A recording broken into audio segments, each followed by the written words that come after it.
Bonjour, bienvenue à vous, j'espère que vous allez bien. Alors, dans la précédente vidéo, si vous vous souvenez, je vous parlais de la vitesse de votre site internet. Et vous savez quel est l'élément le plus simple à corriger et qui est souvent source de ralentissement pour votre site? Eh bien, ce sont vos images et vos visuels.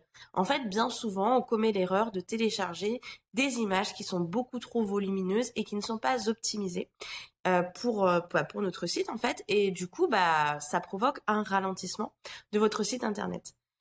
Quand vous réfléchissez un petit peu à votre site internet, surtout si vous avez un blog, je suppose que vous avez déjà beaucoup d'images. Et ça, c'est normal.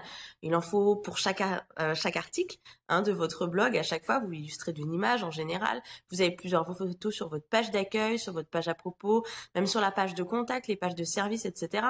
Donc, il y a vraiment une grande quantité d'images qui est stockée sur votre site internet, en fait. Et ce qui se passe, c'est que quand on télécharge ou qu'on crée un visuel, on le télécharge pas à la bonne taille. C'est vrai, ce qui est formidable, c'est que en général, surtout si là je parle de WordPress parce que c'est ce que je connais le mieux, mais WordPress optimise en fait la dimension de l'image. En fait, il recadre les choses pour que ça rende. Donc même si vous me téléchargez une image énorme à 1200 pixels et qu'en fait elle est destinée à aller dans votre sidebar, il va simplement la remettre à la bonne dimension. Le seul souci, c'est que vous avez quand même téléchargé cette image de 1200 pixels.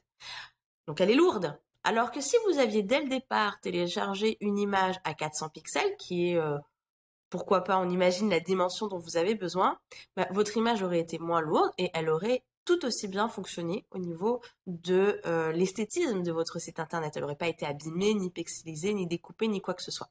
Donc ça, c'est embêtant. Et c'est pour ça que je vous recommande vivement de faire attention vraiment à la dimension des images que vous téléchargez. Prenez soin, prenez le temps de télécharger une image qui est à la bonne taille, à la taille dont vous avez besoin en fait. Ça, c'est vraiment important.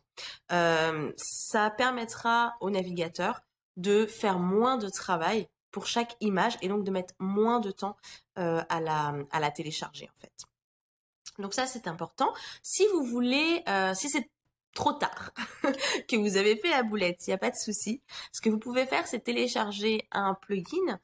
Donc il y a des plugins WordPress qui sont gratuits.